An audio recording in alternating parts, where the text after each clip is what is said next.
రాటిక తెలంగాణలో సంచలనం సృష్టిస్తున్న phone tapping case విచారణ సంచలనాలు రేపుతుంది. అయితే దీనికి సంబంధించి రేవంత్ సర్కార్ సీరియస్ గా తీసుకున్న విషయం తెలిసిందే. అయితే ఇందులో ఒక్కొక్క విషయం వెలుగులోకి వస్తూ ఉంది. తెలంగాణలో సంచలనం రేపుతున్న ఈ అంశాన్ని మనం గత కొంతకాలంగా చూస్తూనే ఉన్నాం. గత ప్రభుత్వ హయాంలో హైకోర్టులో 18 మంది న్యాయమూర్తుల వివరాలు ఈ కేసుకు సంబంధించిన నిందితుడి కంప్యూటర్లో ఉన్నట్లు పోలీసులు గుర్తించారు. నాంపల్లి ఏసీబీ కోర్టులో ఒక కీలక జడ్జి సహా 5 మహిళా న్యాయమూర్తుల సమాచారం కూడా అందులో ఉన్నట్లు సమాచారం.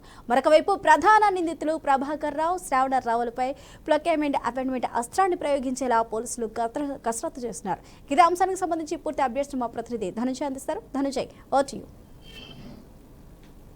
Thank you.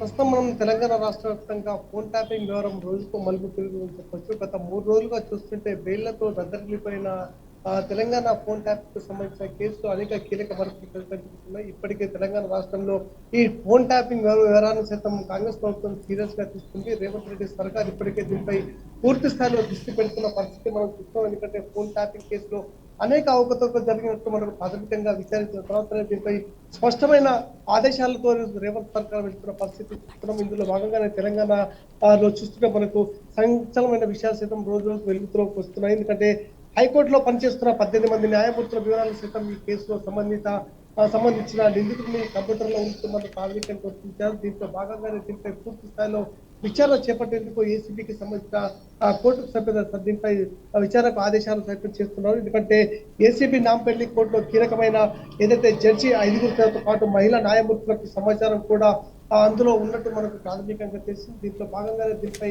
ఇప్పటికే సీఎం రేవంత్ సర్కార్ దీనిపై సీరియస్ గా ఉన్నట్టు తెలిసింది. ఎందుకంటే కీలకమైన పరిణామాలు చోటు చేసుకున్న పరిస్థితుల్లో ఈ రోజు నాంపల్లి కోర్టులో ఒక్కసారిగా బాంబు పేలిన పరిస్థితి మనం చూస్తున్నాం. ఎందుకంటే 18 మంది న్యాయమూర్తులతో పాటు అటు జడ్జిలు ఉన్నట్టు మనకు ప్రాథమికంగా తెలిసింది. దీంట్లో కీలకంగా వివరించిన దీనిపై ముఖ్యమంత్రి ఏ విధంగా స్పందిస్తారు, దీనిపై నాంపల్లి కోర్టుతో పాటు కోర్టు ఏ విధంగా స్పందిస్తుంది అనే దానిపై చూస్తున్నాం. ఎందుకంటే మరోవైపు ప్రధాన నిందితులుగా ఉన్న ఏదైతే ప్రభాకర్ శ్రావణ రావులపై ప్రొక్లైనింగ్ అటెండర్ అస్త్రాన్ని సైతం ఉపయోగించేలా పోలీసులకు సంబంధించిన కసరత్తులు చేస్తున్నట్టు మనకు తెలుస్తుంది. స్వప్న.